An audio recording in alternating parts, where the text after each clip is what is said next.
ఓం సాయిరామ్. శ్రీ మాతృ సాయి సాయి సమతుని నిత్య పారాయణ గ్రంథం. విష్ణు సహస్రనామం. బాబా కాకాసాహెబ్ దీక్షిత్తో ప్రతినిత్యము షిరిడీలో భగవద్గీతను, దాని మరాఠీ వ్యాఖ్య అయిన జ్ఞానేశ్వరిని, ఏకనాథ భాగవతము, భావార్థ రామాయణము లాంటి పవిత్ర గ్రంథాలను చదివించేవారు. భక్తులు వచ్చి బాబాను ఏదైనా ప్రశ్నలు వేసినప్పుడు బాబా కొంతవరకు జవాబిచ్చిన తర్వాత వాళ్ళను ఆ గ్రంథముల పారాయణ వినడానికి పంపేవారు. భక్తులు బాబా చెప్పినట్లుగా అక్కడకు వెళ్ళి ఆ పారాయణ వినేటప్పుడు వారి ప్రశ్నలకు సంతృప్తికరమైన సమాధానాలు దొరికేవి. ఈ రకంగా బాబా తన భక్తులు ఆధ్యాత్మికంగా ఎదగడానికే కాక సత్కాలక్షేపం కలిగి ఉండేలా చూసేవారు. అంతేకాక షిరిడీలో ఎవ్వరు ఏ మత గ్రంథం పారాయణం చేయాలనుకున్నా ముందుగా బాబా చేతికిచ్చి బాబా పవిత్రం చేసి ఇచ్చిన తరువాత తీసుకునేవారు. ఇలా చేయడం వలన పారాయణం చేసేటప్పుడు బాబా వాళ్ళ దగ్గర ఉన్నట్లు భావించుకునేవారు. అయితే చాలా సందర్భాలలో ఇతర భక్తులు తెచ్చుకొని బాబా చేతికిచ్చిన గ్రంథాలను శ్యామ చేతికిచ్చి దాచమనేవారు. ఆ పుస్తకం ఇచ్చిన వాళ్ళు ఇంకొకటి మళ్ళీ తెచ్చుకోవలసి వచ్చేది. ఇలాంటి సంఘటనలు కోకొల్లలు. అందులో ఒకటి ఇప్పుడు తెలుసుకుందాం. ఒకసారి సమర్థ రామదాసు భక్తుడు ఒకతను షిరిడీకి వచ్చి కొన్ని రోజులు అక్కడే ఉన్నాడు. ప్రతిరోజు పట్టుబట్ట ధరించి విభూతి రాసుకొని విష్ణు సహస్రనామాన్ని, ఆధ్యాత్మ రామాయణాన్ని శ్రద్ధగా పారాయణ చేసేవాడు. ఒకసారి బాబాకు శ్యామకు విష్ణు సహస్రనామం ఇవ్వాలనే ఆలోచన వచ్చింది. అప్పుడు బాబా ఈ రామదాసుని పిలిచి తనకు కడుపు నొప్పిగా ఉందని, అందుకే బజారుకెళ్ళి సోనామకి తెమ్మని అన్నారు. వెంటనే రామదాసు పారాయణ ఆపి బజారుకు బయలుదేరాడు. అతను వెళ్ళగానే బాబా అతని విష్ణు సహస్రనామం పుస్తకం తీసుకొని శ్యామకిచ్చి ఆ పుస్తకం ఎంత గొప్పదో వివరించి, రోజుకొక్క నామమైనా సరే శ్యామను నేర్చుకోమని, దీనివల్ల అతను చాలా మేలు పొందుతాడని చెప్పారు. అది విని శ్యామ ఆ రామదాసు పుస్తకం తనకు అక్కరలేదని, అసలు తనకు సంస్కృతం చదవడం కూడా రాదు కాబట్టి ఆ పుస్తకంతో పని లేదని చెప్పాడు. కానీ బాబా అతనికి బలవంతంగా ఆ పుస్తకం ఇచ్చారు. ఇంతలో ఆ రామదాసు బజారు నుండి తిరిగి వచ్చి జరిగిన సంగతి తెలుసుకొని ఇదంతా శ్యామ కావాలని చేశాడని అతనిని నిందించటం మొదలుపెట్టాడు. శ్యామ ఏమీ మాట్లాడలేక నిలబడిపోయాడు. అప్పుడు బాబా కల్పించుకొని ఒక పుస్తకం కోసం శ్యామతో ఇంత గొడవ పడుతున్న ఆ రామదాసుతో డబ్బిస్తే పుస్తకం దొరుకుతుంది, కానీ మనుషులు రారు. నిత్యము పవిత్ర గ్రంథాలను పారాయణ చేస్తున్న నీ మనసును ఎంతవరకు పవిత్రంగా ఉంచావు? నెమ్మదిగా ప్రేమతో మాట్లాడలేవా? నిజమైన రామదాసికి మమత కాదు, సమత ఉండాలి. శ్యామకు ఆ పుస్తకంతో పనేమీ లేదని, అది తనే శ్యామకు ఇచ్చాను అని చెప్పేసరికి రామదాసు శాంతించి ఆ పుస్తకం బదులు పంచరత్న గీతనివ్వమని శ్యామను అడిగాడు. ఈ జరిగిన దానివల్ల బాబా శ్యామకు పుస్తకం ఇవ్వడం ద్వారా మేలు చేస్తే, రామదాస్కి పుస్తకం తీసుకోవడం ద్వారా నీతిని బోధించారు. ఎన్నో పుస్తకాలు చదివినా అనుభవం లేని జ్ఞానం వ్యర్థమని ఈ రామదాసు ప్రవర్తన వల్ల తెలుస్తోంది. స్వయంగా అతను అన్నీ వదులుకున్న సన్యాసి అయి కూడా ఒక చిన్న పుస్తకం మీద అతడు ఎంత మమకారం పెట్టుకున్నాడో తెలుస్తుంది. అందుకే బాబా అతనికి సమభావాన్ని నేర్పించారు. సపత్నేకర్. షోలాపూర్ జిల్లా అక్కల్కోట్లో ఉండే సపత్నేకర్ న్యాయవాద పరీక్షకు చదువుతున్నాడు. తోటి విద్యార్థులంతా కలిసి వాళ్ళు పరీక్షలకు ఎంతవరకు నేర్చుకున్నారో ఒకరినొకరు ప్రశ్నలు వేసుకుంటూ సమాధానాలు చెప్పుకుంటున్నారు. అయితే వాళ్ళలో ఉండే షేవడే అనే అతను ఏ ప్రశ్నకు సమాధానం ఇవ్వలేకపోతున్నాడు. అప్పుడు మిగిలిన స్నేహితులందరూ అతన్ని, ఇలా అయితే నువ్వు ఏ రకంగా పరీక్ష పాస్ అవుతావోనని మాకు భయంగా ఉందన్నారు. అది విన్న షేవడే తాను షిరిడీ మసీదులో ఉండే సాయిబాబాను పూర్తిగా నమ్మి ఉన్నానని, పూర్వజన్మ సుకృతం ఉంటేనే గాని అలాంటి సత్పురుషుని దర్శనం దొరకదని, బాబా పలికినది ఎప్పుడూ అసత్యం కాదు అని, తాను పరీక్షలో పాస్ అవుతానని బాబా ఆశీర్వాదించారు కాబట్టి వారి కృప వలన పరీక్షలో తప్పకుండా పాస్ అవుతానని ఖచ్చితంగా చెప్పాడు. ఇది విన్న సపత్నేకరు షేవడే ధైర్యానికి నవ్వడమే కాకుండా బాబాను వెక్కిరించాడు కూడా.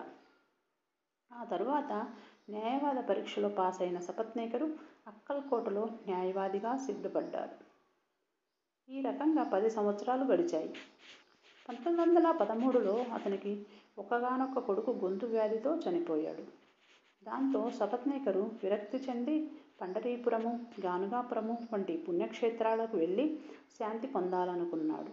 కానీ అతనికి శాంతి దొరకలేదు.